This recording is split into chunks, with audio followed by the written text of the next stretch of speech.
आज राम के घर में, राजा दशरथ के घर में विश्वामित्र जी पधारे हैं। विश्वामित्र ने आते ही राजा दशरथ से कहा कि मैं कुछ मांगने आया हूं।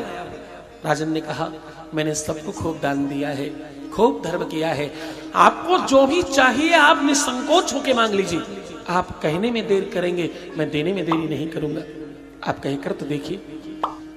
विश्वामित्र ने कहा ध्यान रखना, रघुकुल रीत सदा चली आई, प्राण जाए पर वचन न जाई, तुम्हारा वचन कहीं टूट न जाए।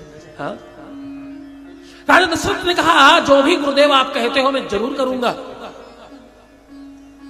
तो विश्वामित्र ने कहा कि मुझे मेरे यज्ञ में बाधा हो रही है, मैं जंगल में अपनी साधना करता हूं, उपवास करता हूं, यज्ञ करता हूं, उसमें अवरोध लगा रहे हैं राक्षस, उनके से बचने के लिए मुझे राम और लक्ष्मण चाहिए।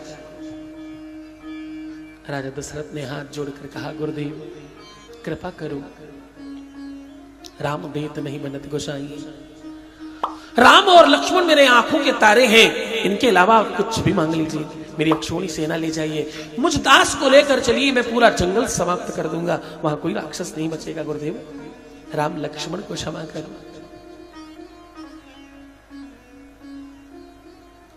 महात्मा विश्वामित्र जी कहते हैं राजन, तुम अपनी पूरी की पूरी कुल परंपरा को सर्वनाश करने के लिए जन्म लिया है क्या? तुमने कहा है और तुम्हें देना चाहिए। राजा को विश्वामित्र ने हजारों तरीके से समझाया,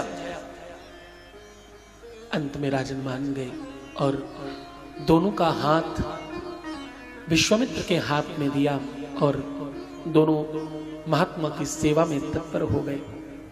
अब जरा तुम विचार करके देखो, तुम्हारे घर में कोई गुरु आए और तुमको बोले तुम्हारे सबसे प्रिय दोनों बच्चों को मुझे दे दीजिए, जरा सोच कर देखो।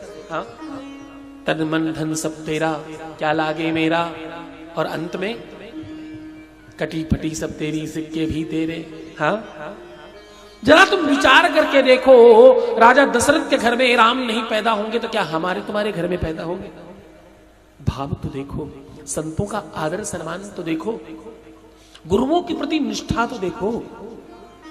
आजकल के भगत बाप रे बाप, मौका मिले तो गुरु जी की बुराई करने भी ना चूके, गुरु जी को भी लपेट दें। हाँ,